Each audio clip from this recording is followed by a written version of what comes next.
Welcome to the No Bull Political Arena. With your hosts, Sophia Nelson, Bill O'Reilly, Brian Mistro, and TJ McCormick. It's real voices, raw politics, and no bullshit.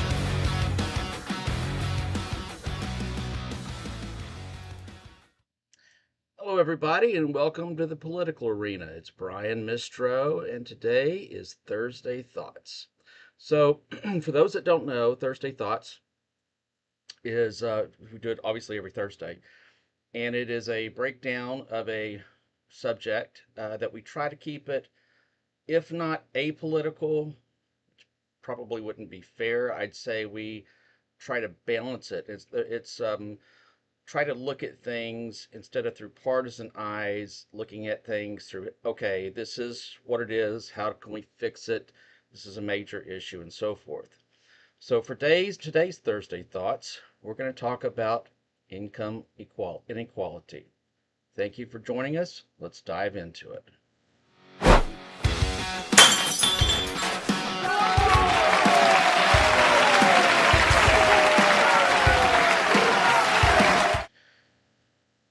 Okay, so we're going to start off with a slide here. I'm actually going to come back to this slide. But the slide on the left reads, breaking news, it's from the New York Times. Elon Musk became the world's first trillionaire as SpaceX shares soared over $150 on its first day of trading. Wow. That's a first in the history of mankind. We have an individual, a single person, that is now worth $1 trillion, at least on paper. And to give you maybe some idea of just how much money that is, let me just show you another slide. And again, I'm going to come back to what we're really going to talk about here, but I want to give you an idea of how much money $1 trillion is. There's roughly 195 countries in the world. That number varies a little bit depending upon, who decides that they're a country at that point in time. And I'm being a little bit sarcastic. But of those 195 countries, over 170 of those countries have an annual GDP under $1 trillion. So let's think about that for a second. Elon Musk has more money on paper than 170 countries on this planet have for an entire year in their domestic product, gross domestic product. That is unreal. Entire countries aren't worth as much as him. And in some cases, I guarantee you, and I didn't want to do all the addition and everything else, but in many cases, it would probably take multiple countries' GDP just to add up to what that one person is worth. Wow. Now, a lot of people are going to say, and I'm not criticizing his worth. That's not his wealth. That's not what I'm trying to do here. But I do want to point out that that is insane. And listen, if we had to have a trillionaire, I'd rather him be an American. Still, let's get back to why we're having this discussion. I'm going to go back to the first slide. This is from Governor Gavin Newsom. Quote, and by the way, I hate quoting anything that Gavin Newsom writes. It's a miracle I can agree with him on anything, but here we go. This is not sustainable. Plutarch warned us 2,000 years ago that the imbalance between rich and poor is the oldest and most fatal ailment of all republics. We have got to democratize our economy so that it works for all. I agree with him. God, it kills me to agree with that man on anything. But I agree with him. I'm going to look at, go back to another slide that I pulled up earlier. This is from CBS News. It says, wealth inequality in America just hit its widest gap in more than 3 decades. If you'll remember, if you've watched Thursday Thoughts before, we did a deep dive, was it last time or 2 times ago? I'm not sure, I can't remember. But we talked about how those under 25, those under 30, over 60% of them are in favor of at least trying socialism. And and again, we're not saying that we're for socialism or any of that, but it was just an amazing statistic. And I tried to make the argument when we did that that one of the reasons that they are proponents of trying socialism or engaging in socialism is because this economy is not working for them.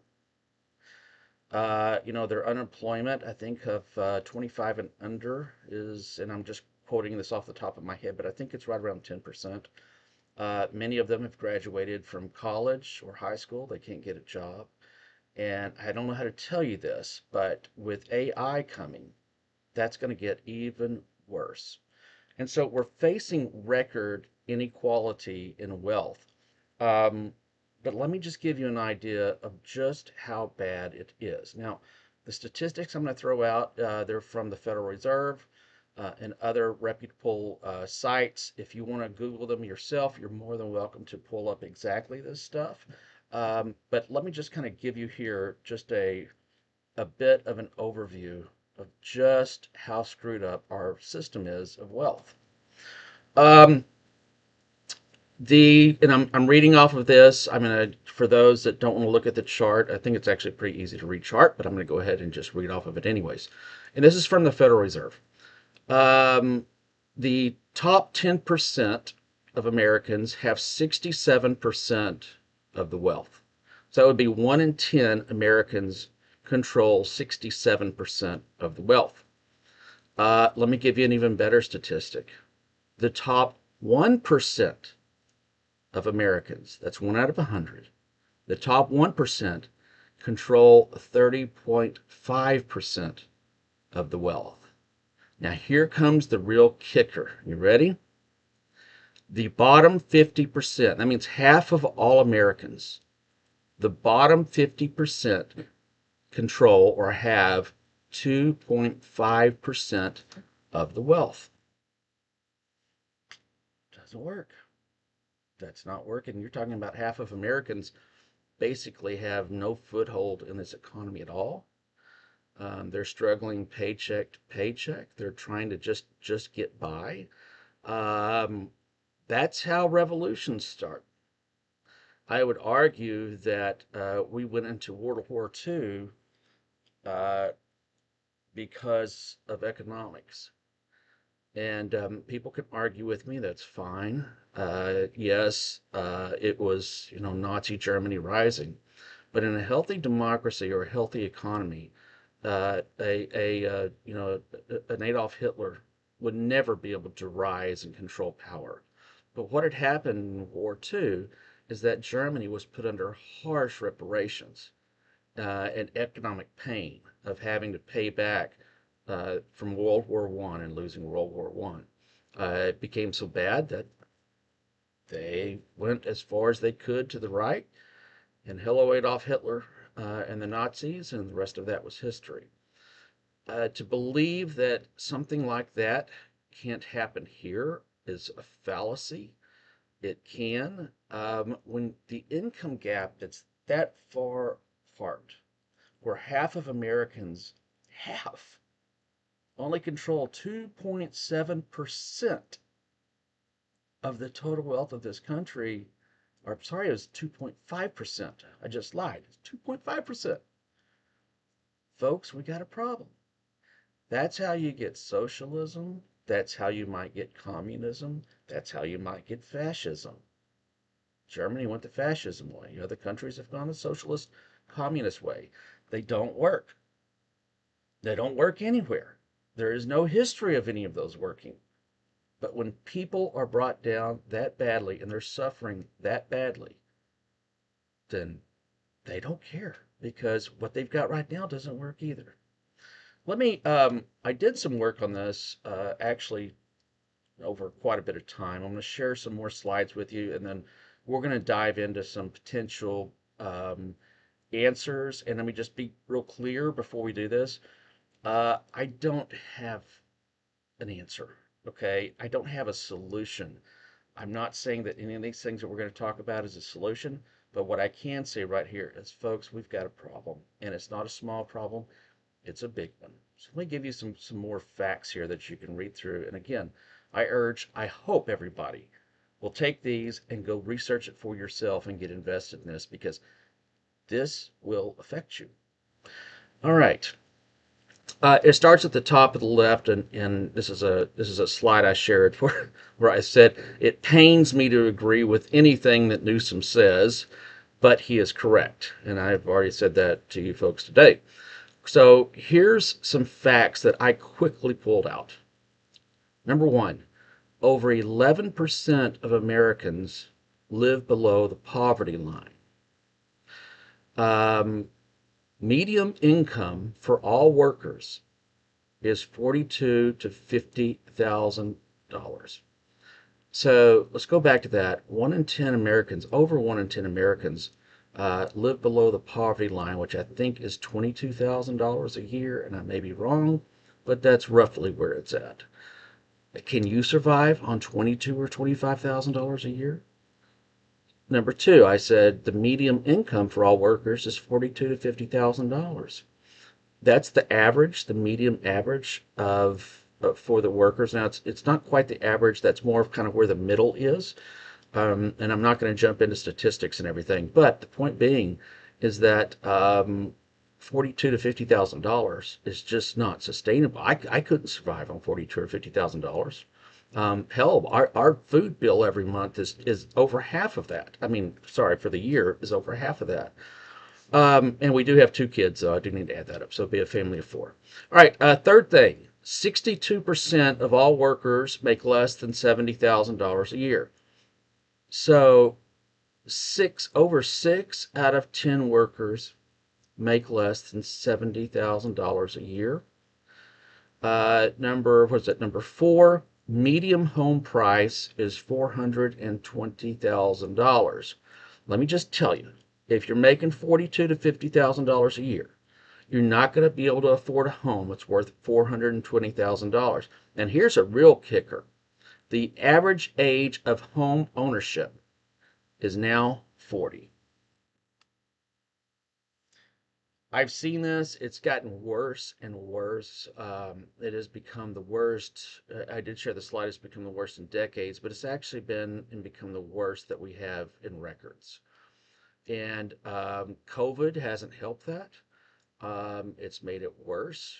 And certainly the economy that we have today has made it worse as well. I'm going to go back to this, and I know I'm throwing out a lot of statistics, but I'm really trying to paint a picture so that if you watch this, you understand just how bad the situation is. And I'm going to emphasize again, and I'll probably do it again before the show is over. This isn't even including AI yet. And AI could very well take over 40% of the jobs in this country easily. Major companies have cut 40% of their staff just because of where AI is now.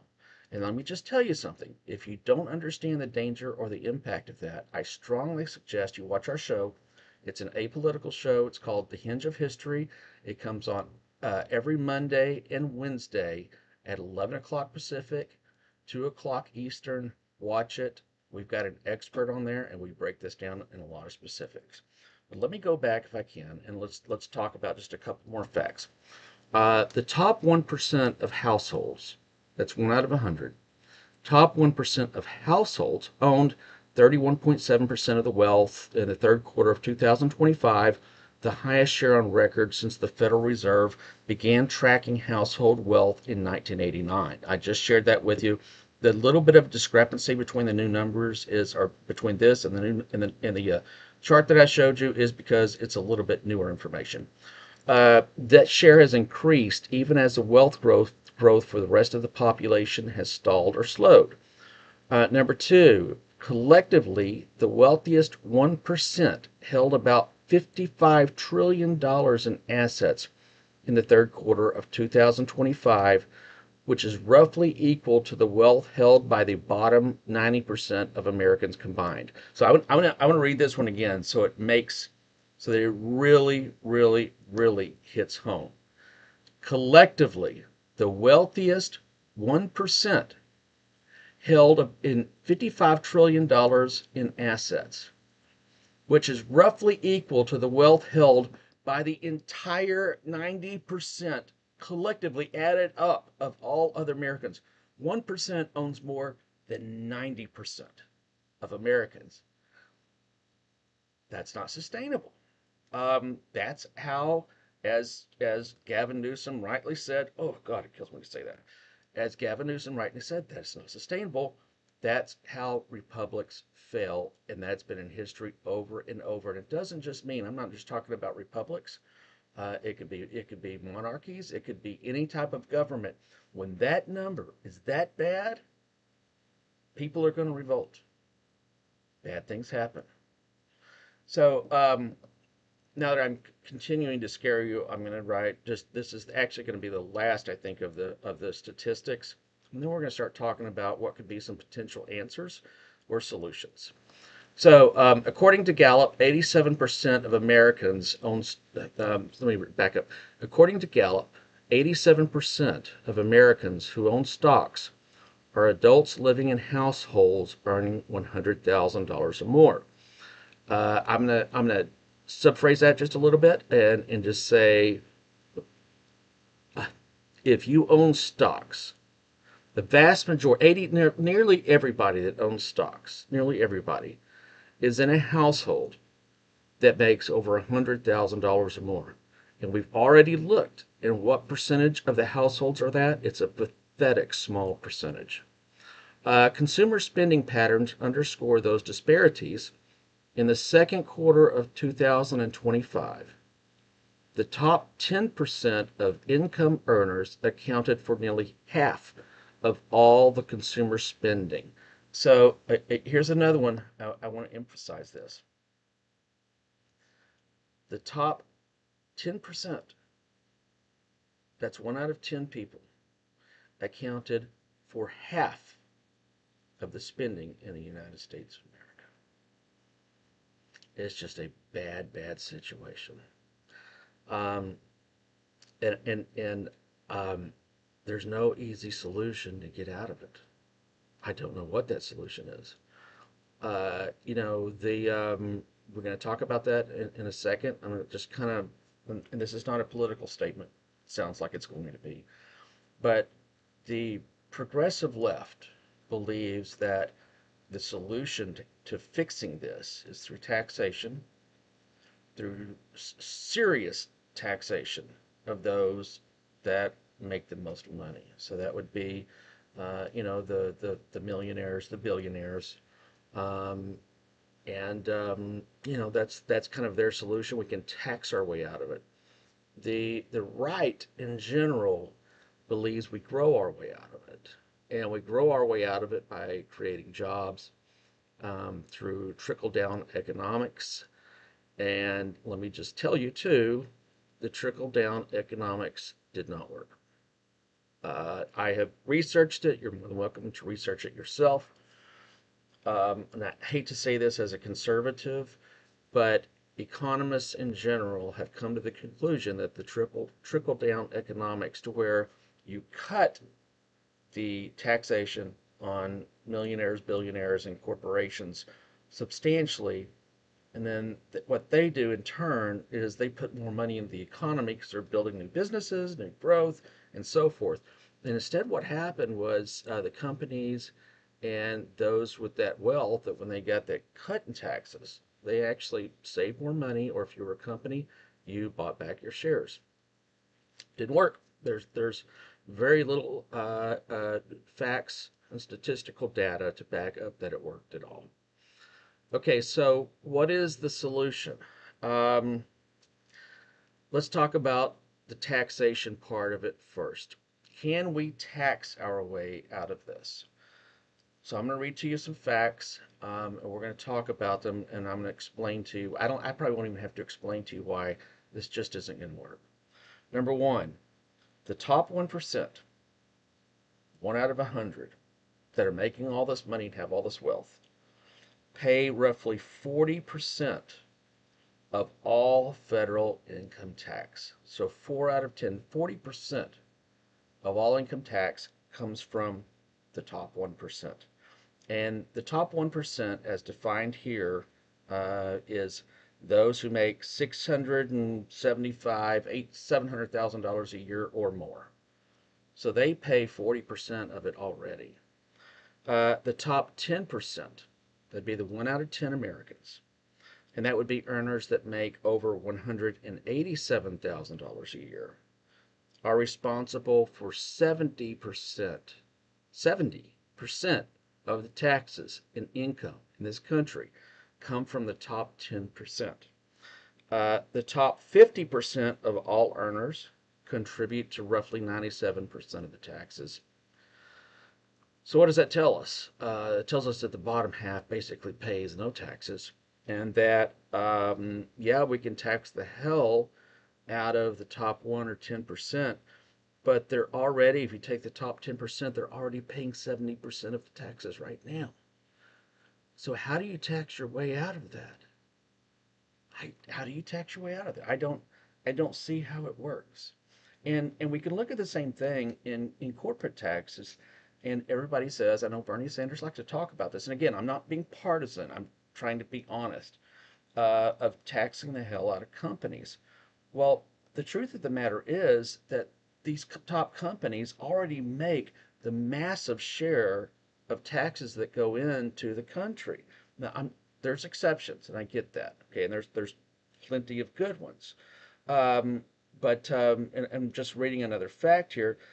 Tech and finance giants such as Alphabet, Microsoft, Apple, and J.P. Morgan Chase contribute billions annually, making up a massive fraction of federal corporate taxes. So I don't, I'm not saying that taxing is not a solution. I'm just saying that's not going to be the solution that gets us out of this.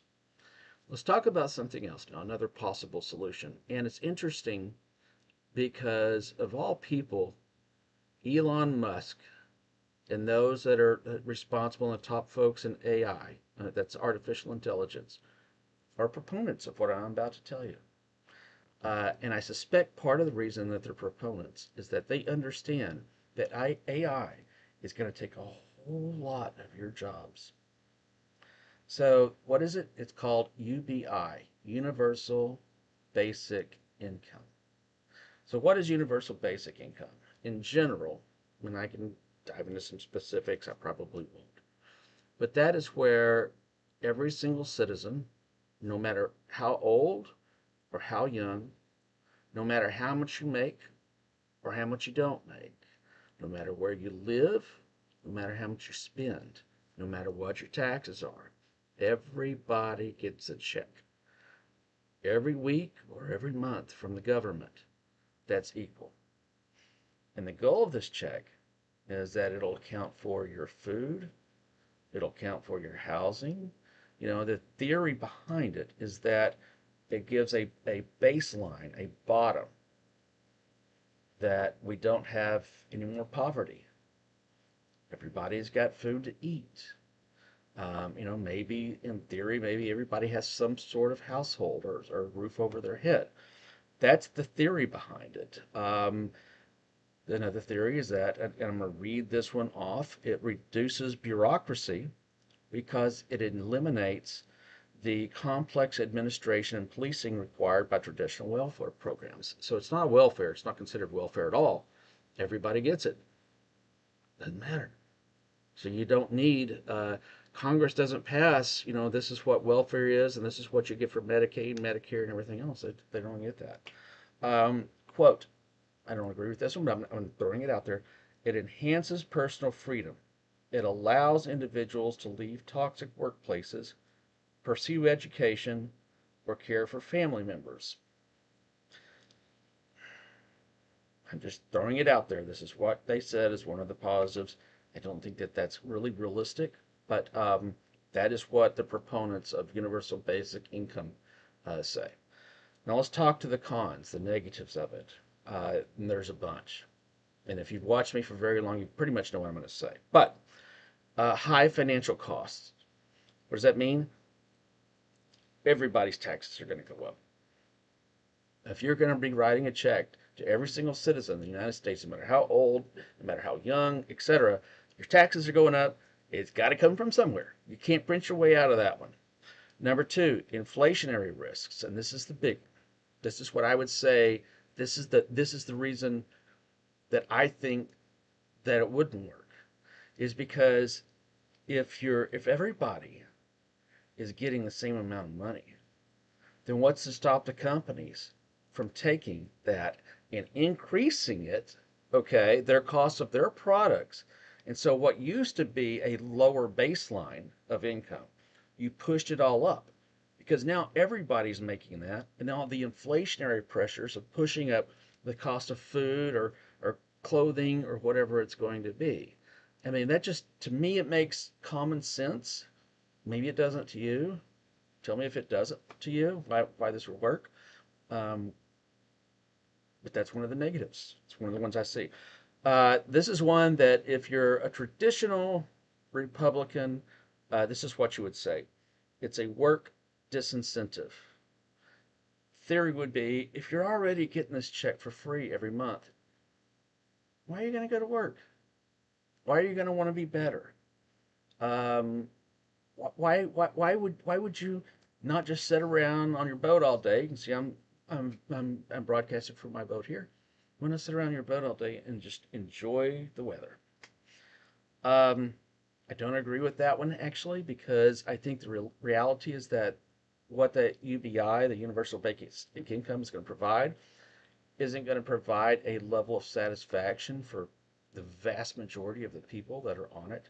I think it's more like a floor and bottom support that at least they're not going to go hungry. And that's my theory.